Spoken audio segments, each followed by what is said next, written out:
Bonjour à tous. Nous l'avons déjà évoqué, favoriser la mixité et l'acceptation des différences au sein d'un club, c'est important.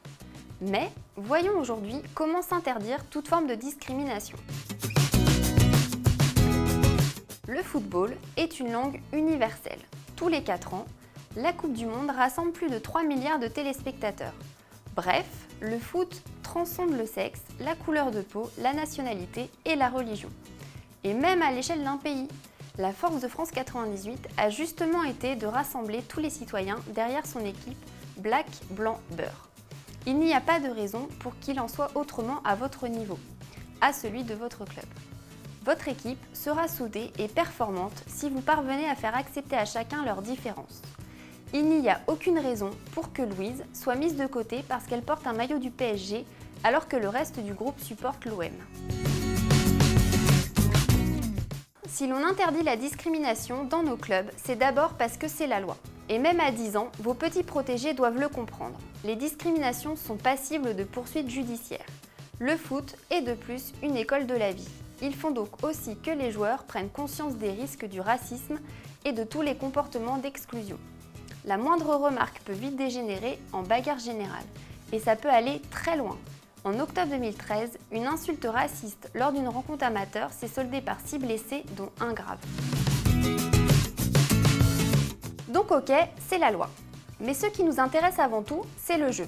Pour gagner, vos jeunes doivent comprendre qu'ils ont besoin de tous les talents.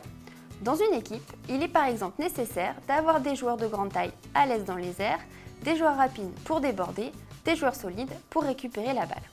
Bref, toutes les formes de diversité sont enrichissantes et constituent un vecteur de réussite pour le collectif. C'est pour ça qu'aucun joueur ne doit être exclu du groupe au risque de gâcher l'ambiance et d'empêcher l'expression de ses talents.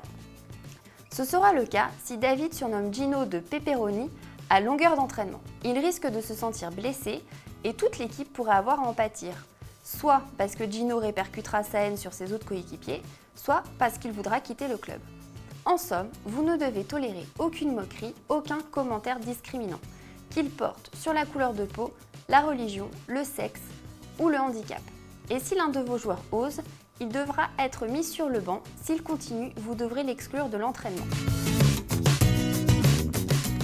Votre mission est donc simple, bannir toute forme de discrimination au sein de votre équipe à l'encontre des adversaires et de l'ensemble des acteurs du football.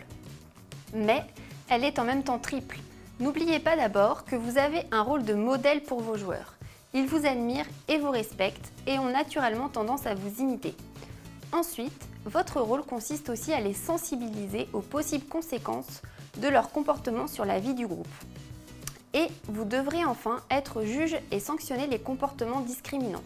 Vous êtes le garant de la solidarité et de la cohésion de l'équipe. Et surtout, veillez à ce que vos joueurs, victimes de propos racistes, ne se fassent pas justice seuls.